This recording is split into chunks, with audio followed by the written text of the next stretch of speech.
Hello everybody, it's your self-proclaimed metal mogul here with another metal archive, this time with one of my favourite bands, Anthrax.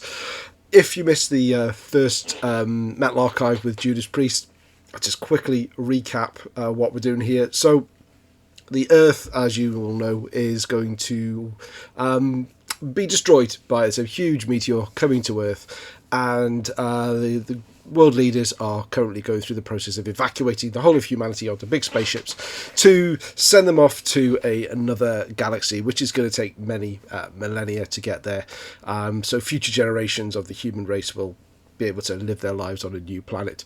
But they also want to preserve musical culture as it is now. So one spaceship has been designated by the World Music Organization to carry the nation's music. But fortunately, there's only room for at most 3 albums from any one band. So they've tasked me, the self-proclaimed metal mogul, to select the albums for the metal archive. So, for Anthrax, we have a number of different periods. Anthrax have been going, first album was out in 1984, last album came out in 2016. What's that, 11 albums or so in total?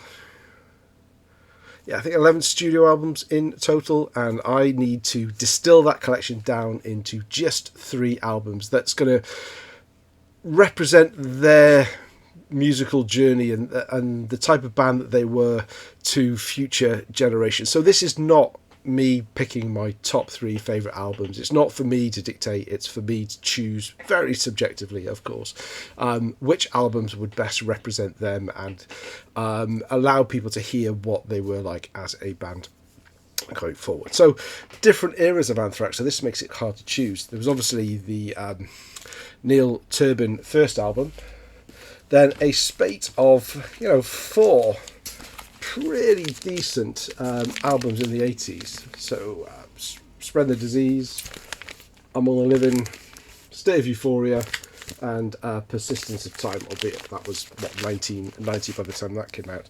Then of course massive changes. Joey Belladonna left the band and John Bush came in. Now John Bush era is quite maligned. A lot of people don't get on board with it. I was very late to the John Bush party, but I've since jumped in, and I really, really appreciate the work that he did in the band. So he was in the band for 13 years, which is quite a long period of time. And he was also on about 4 albums or so. So that's not insignificant, and that's probably should be represented in this mini distilled discography of Anthrax as well. And then, of course, after the Bush era, Anthrax, they like to make sure that their money's coming in. They realised that the only sensible thing was to get Joey Belladonna back in the band, and then they released obviously Worship Music and For All Kings in the last 10 years or so, but that's 2 albums in 12 years now. Definitely overdue another Anthrax album, I think. So this was harder than I thought, and a real head versus the heart decision that I have to make here. So if I had to pick, I'm going to discount, okay, cards on the table, I'm going to discount this album. I like this album. I have nothing against Neil Turbin's vocals. There's some great songs on here, absolutely great songs on here, and I still play this fairly regularly. But in terms of what needs to be remembered from Anthrax, I don't think this is going to make the cut. I definitely need to have something from the 80s. Now this is where I am really fighting with myself here. It is no surprise that this is my favourite Anthrax album. But you can't argue that Among the Living isn't the most iconic album in terms of popularity and the songs. Their set list is still based heavily on this album when they play live. I mean, bearing in mind that we're talking that people in generations' time are going to be catching up, and so any album I leave out, they will never, ever hear. I don't think it's possible to represent Anthrax and not have songs like Among the Living, Caught in a Mosh, I Am the Law, Indians, Imitation of Life, songs like that. So as much as I love this album, oh god, I feel like I'm cheating on it. I really do. I'm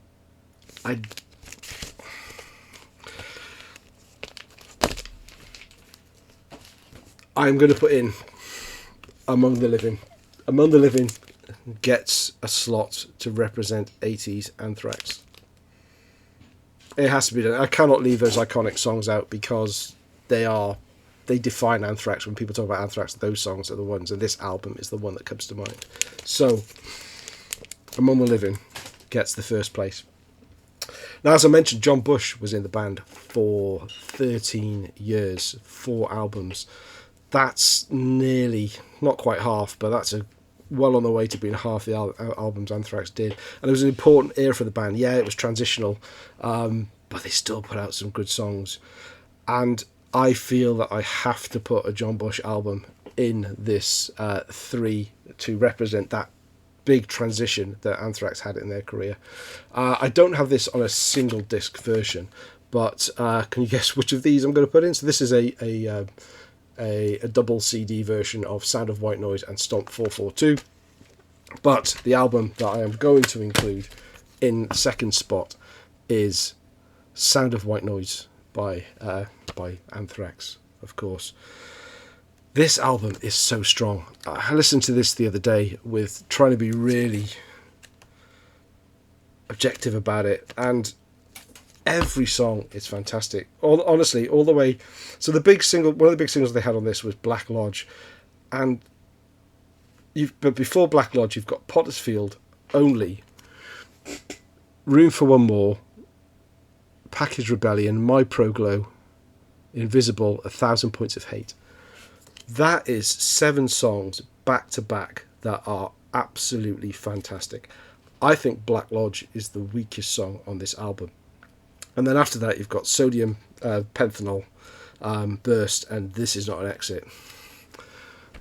This is a great album. If you have discounted Anthrax because it's not Joey Belladonna during this period, go and listen to Sound of White Noise with an open mind, and I don't think you will be disappointed. So Sound of White Noise gets a spot on the ship. So what I say, so that kind of leaves the post-John Bush era. Why did Judas Priest? I thought it was important to show that the band was still going and they were still putting out great material. And you know what? They are. Worship Music came out in 2011. Fight Until You Can't is one of my favourite Anthrax songs now, and it has made their set amongst all the earlier 80s stuff. In the End, awesome song. The Devil You Know,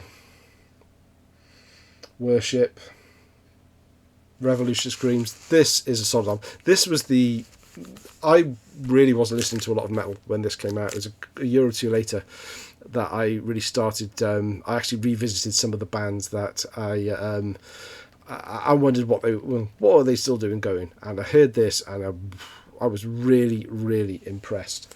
So that's a strong contender. And then in 2016, For All Kings came out. I did say when this album came out, and I listened to it a few times, that it was really good, but it's not as good as Worship Music. I have changed my mind since. I think this album is better than Worship Music. It's fantastic production. It's really heavy. Songs like For All Kings is great. Suzerain. This Battle Shows Us. Zero Tolerance. Monster at the End is a great song. Breathing Lightning. The whole thing. This is an excellent album. But if I have to choose one of these albums that people will go forward and they'll understand who Anthrax are and what they are, you know what? As much as I love these albums, I don't think Anthrax love these albums. I don't think they believe in these albums as much as I think they should, because when you do see them live, the whole set is full of the 80s stuff, and and Antisocial, and that's one of the reasons why I'm not putting State of Euphoria in. I have heard Antisocial way too much, and if this album has to get forgotten in eternity, so we don't hear Antisocial again, that's why it's on the discard pile. But you know what? Because Anthrax don't believe in these albums and they don't play them live, they maybe play one or two tracks off them, I am going to put them on the discard pile as well. I'm going to bring Spreading the Disease back in the mix. The songs on here, Aftershock, Armed and Dangerous, Medusa, Madhouse, are still played live. And this, to me, is Anthrax that should be remembered. Who knows, maybe that is the head ruling the heart or the heart ruling the head, whichever way around it goes. But you know what? That's it. I've decided my 3 albums that are going on the spaceship to represent Anthrax to future generations are Anthrax, Spreading the Disease, Anthrax, Among the Living, and The Sound of White Noise with John Bush. 3 fantastic albums that I think future generations will hear and understand who Anthrax were and what they could achieve. That was hard.